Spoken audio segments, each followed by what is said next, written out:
В городе на Неве состоялся конкурс красоты и таланта «Кытылыко». Как прошло мероприятие в целом и кто стал обладательницей главного титула среди якутских девушек, расскажет Айсена Бурнашова. Праздник красоты и таланта проходит в Доме молодежи Московского района Санкт-Петербурга. И показал, потихоньку наполняется зрителями. За кулисами идут самые последние и волнительные подготовки. Привет, девочки! Как у вас дела? Готовимся уже полчаса. Нет, несколько минут осталось уже. За титул «Кытылыко» борются 7 конкурсанток. Отборочный тур, 2 месяца репетиций, многочисленные мастер-классы и вот день X. Девушки блистают на сцене.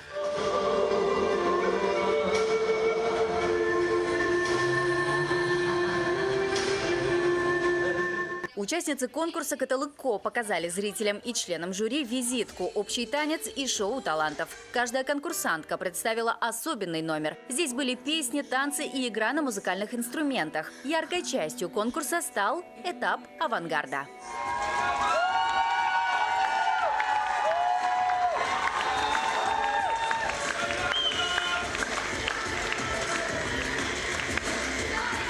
Членами жюри стали заместитель поспреда Якутии Юрий Кравцов, представительница модельного бизнеса Вита Мир и София Мордвова и обладательница прошлогоднего титула «Кытылыко» Наталья Степанова. Основными критериями оценки выступили умение держаться на сцене и умение представить себя. После долгих переговоров эксперты вынесли свой вердикт. Настал самый главный момент торжества – оглашение результатов.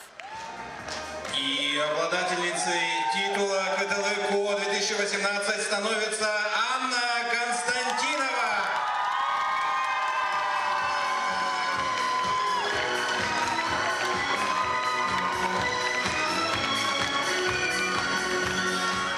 Сунтарская красавица также стала обладательницей дополнительной номинации «Мисс Интеллект». Титул первой вице-мисс удостоилась Саяна Степанова. Второй вице-мисс стала Алина Балданова. С огромным отрывом в интернет-голосование титул «Мисс Виртуальная Кытылыко» получила Аина Спиридонова. Также девушка стала обладательницей титула «Мисс Очарование». Камила Кулачикова получила номинацию «Мисс Обаяние». «Мисс Грация» стала Валерия Бурнашова. «Мисс Талант» признана Анастасия Захарова. Участницы были на высоте, а зритель оказался самым теплым.